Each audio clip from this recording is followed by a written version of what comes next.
नींद का झोंका।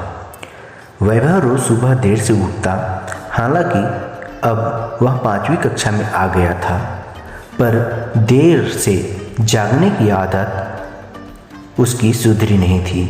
हर रोज कभी पापा तो कभी मम्मी बारी बारी से उसके कमरे में उसे उठाने आते, पर वह बस 5 मिनट, अभी उठता हूँ, थोड़ी देर रुक जाओ बोलकर फिर से सो जाता। वहाँ दोनों भी उसे जगाते जगाते परेशान हो जाते। मम्मी पापा को भी अपने अपने ऑफिस जाने की तैयारी करनी होती। मम्मी को सुबह ढेरों काम होते, सबके लिए नाश्ता, फिर दोपहर का टिफ़िन भी तैयार करना होता। पापा भी घर के कामकाज में मम्मी की सहायता करते। वैभव देर से जागने की वजह से न तो सही तरीके से नाश्ता कर पाता और न ही ढंग से तैयार हो पाता। बहुत बार तो उसे भागते दौड़ते स्कूल बस पकड़नी पड़ती और कई बार उसकी बस छूट जाती। इस वजह से उसकी मम्मी की डांट खानी पड़ती और पापा उसे पैदल ही स्कूल जाने की सज़ा सुनाते।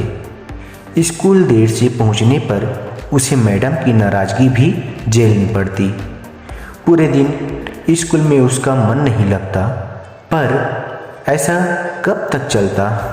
बार बार वह मन ही मन प्रतिज्ञा करता कि कल सुबह जरूर समय से उठ जाऊंगा, गरम गरम नाश्ता करूंगा और अच्छी तरह से तैयार होकर स्कूल जाऊंगा।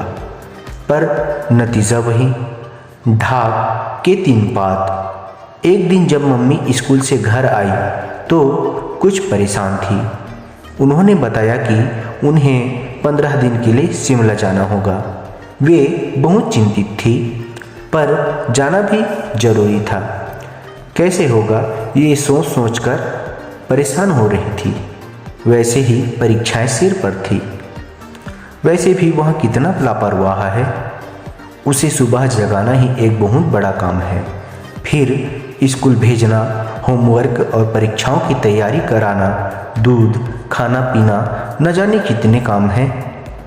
आप इन सब बातों को चिंता छोड़ो, जब जाना जरूरी है तो है, बस अपनी तैयारी करो, पापा ने कहा। हम दोनों मिलकर सब संभालेंगे। वैभव, मैं ठीक कह रहा हूँ या नहीं? पापा ने वैभव की ओर देखा और उसकी सहमति लेनी चाहिए। हाँ मम्मी, आप जाओ, मैं पापा को बिल्कुल तंग नहीं करूँगा। वैभव ने मम्मी को आश्वस्त किया। जाते वक्त मम्मी ने एक बार फिर से वैभव को समझाया। वैभव ने हाँ में सिर हिलाकर अपनी सहमति दे दी, पर मन ही मन डर रहा था कि अगर सुबह जल्दी नहीं उठ पाया तो पापा की सहायता करना तो दूर, उन्हें मेरी वजह से परेशानी हो जाएगी। अगली सुबह वही हुआ जिसका डर था। वैभव को जब पापा ने सुबह उठाया तो रोज की तरह अभी उठता हूँ कहते कहते उसने फिर से देर कर दी और भागता भागता स्कूल पहुँचा। उस दिन शाम को खेलकर घर में दाखिल हो रहा था तो उसने पापा को मम्मी से फ़ोन पर बात करते सुना। मुक्ता, तुम बिल्कुल चिंता मत करो, आज वैभव ठीक समय से उठ गया था, ढंग से नाश्ता किया और तरीके से तैयार होकर स्कूल भी चला गया। यह सुनकर वैभव बहुत शर्मिंदा हुआ कि पापा को उसकी वजह से झूठ बोलना पड़ रहा है। एक बार फिर से मन ही मन अगले दिन जल्दी उठने का प्रण लेते और पापा की नज़रों से बचते हुए वह चुपचाप दूसरे दरवाजे से घर के अंदर चला गया। अगले दिन जब पापा उसे सुबह उठाने आए तो वह फटाफट आंखें मलते हुए उठकर बैठ गया, पर जैसे ही वे कमरे से बाहर गए उसने यह कहते हुए, सुस्ती आ रही है, कुछ देर और सो जाता हूँ, फिर से सो गया। आधे घंटे बाद जब उसकी नींद खुली तो स्कूल को देर हो चुकी थी। दिन भर स्कूल में वैभव सोचता रहा, क्या करूँ, कैसे करूँ कि मुझे यहाँ ज़्यादा नींद न आए और समय से उठ जाऊँ। तभी उसे एक विचार आया और उसने मन ही मन सोचा कि उसे भी आजमा कर देख लिया जाए। रात का खाने के बाद जब वैभव अपने कमरे में सोने के लिए जाने लगा तो पापा से बोला, प्लीज़ पापा, मुझे रात भर के लिए अपना मोबाइल दे दो। आज मैं मोबाइल में अलार्म लगा कर सोऊंगा ताकि सुबह जल्दी उठ जाऊं। जब तुम मेरे उठाने से नहीं उठते तो मोबाइल के अलार्म से कैसे उठ जाओगे? पापा को संदेह था, पर उन्होंने उसे मोबाइल दे दिया। वैभव ने उस रात मोबाइल में कई अलार्म सेट किए। पहला 5:30 का, दूसरा 5:40 का, तीसरा 6 बजे, चौथा 6:10 का और अंतिम और पांचवा अलार्म लगाया 6:20 का। सुबह अलार्म बजना शुरू हुआ।